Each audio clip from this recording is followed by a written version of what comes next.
अगले माली साल के लिए 18,000 अरब रुपए का बजट आज कौमी असम्बली में पेश किया जाएगा। नए बजट में तकरीबन 2,000 अरब रुपए के नए टैक्स आयद किए जाने का इम्कान। मुख्तलिफ शोबों में टैक्स इस्तिस्ना ख़त्म करने की भी तरवीज। ज़राए के मुताबिक टैक्स रेवन्यू का हदफ 14,131 अरब रुपए और नॉन टैक्स रेवन्यू वसूली का 5,167 अरब रुपए रखने की तरवीज है। अगले माली साल बजट खसारा GDP का 5% तक रहने का इम्कान है। तरक्याती बजट के लिए 1,000 अरब रुपए मुख्तस करने की तजवीज़।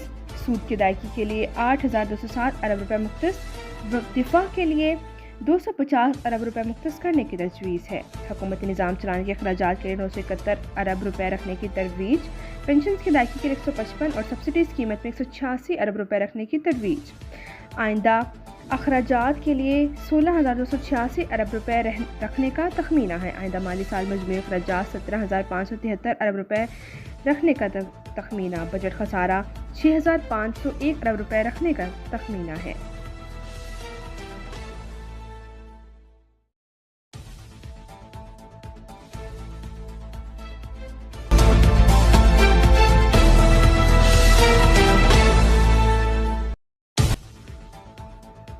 आइंदा माली साल का वफाकी बजट वज़ीर ख़ज़ाना मोहम्मद औरंगज़ेब पेश करेंगे। स्पीकर रियाज सादिक की ज़ेर-सदारत कौमी असम्बली का बजट इजलास हर शाम 5 बजे होगा। इजलास का 4 निकाती एजेंडा जारी। कौमी असम्बली के बजट सेशन की हिकमत अमली तय करने के लिए स्पीकर कौमी असम्बली ने पार्लिमानी रहनुमाओं का मुशावरती इजलास आज शाम तलब कर लिया। इजलास में अपोजिशन अरकान असद कैसर, बैरिस्टर गौहर समेत दीगर को शिरकत की दावत दी गई है। नून लीग, पीपल्स पार्टी, JUI समेत दीगर पार्टी रहनुमाओं को भी दावत दी गई है।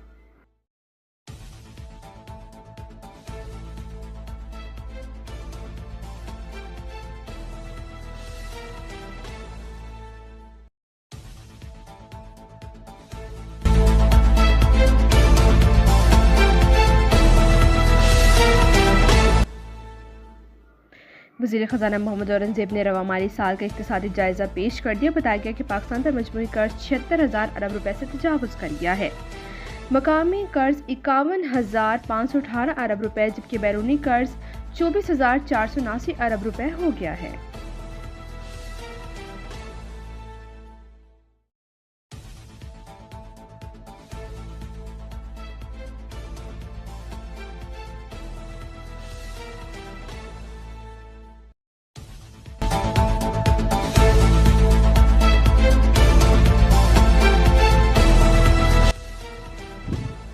मोहम्मद औरंगज़ेब ने कहा कि भारत के साथ जंग पर उठने वाले अखराजात बड़ा मसला नहीं। आइंदा माली साल के बजट में अखराजात शामिल होंगे। इकनॉमिक सर्वे प्रेस कॉन्फ्रेंस के बाद सवालों के जवाब में वज़ीर ख़ज़ाना ने कहा कि जिन इलाकों में बिजली का बिल नहीं भरा जाता वहाँ लोड शेडिंग होती रहेगी। पास को करप्शन का गढ़ था, पास को ख़त्म करने जा रहे हैं। तब्दीलियों पर सालाना 6 से 700 मिलियन डॉलर खर्च करेंगे। आबादी बढ़ने की 2.55% शरह जारी रही तो सोच लें मुल्क का क्या हशर होगा। GDP तनासुब 5 साल की बुलंद तरीन सतह पर है। 43 वजारतों पर 200 ज़ेली इदारों में मरहलावार राइट साइजिंग की जाएगी।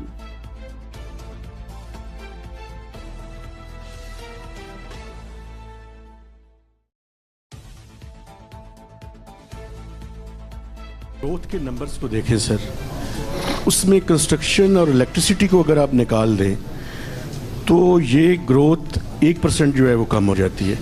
ये जो आगे हमने हायर ग्रोथ ट्रैजेक्टरी की तरफ जाना है, अगर हमारे डेटा के ऊपर बुनियादी सवालात उठेंगे और जो अजम्पशंस हैं लास्ट क्वार्टर की वो भी अनरियलिस्टिक है। जो पब्लिश डेटा है I would stand behind it for the simple reason कि ये PBS का डेटा नहीं है, प्लानिंग का डेटा नहीं है, गवर्नमेंट ऑफ पाकिस्तान का डेटा है। इसमें अगर आपके कोई स्पेसिफिक व्यूज़ हैं, आइडियाज़ हैं, कोई आपको झोल नज़र आती है, वो आप हमारे साथ ज़रूर शेयर कीजिए। मैं ये ज़रूर कहूँगा कि हम एक कोई स्टीयरिंग कमेटी बना दें, एक काउंसिल बना दें जिसमें सब स्टेक होल्डर्स मौजूद हों। लेकिन ये मुझे अपने जो मुतल्लिकान जो मेरे कैबिनेट कॉलीग्स हैं उनके साथ डिस्कस करना पड़ेगा।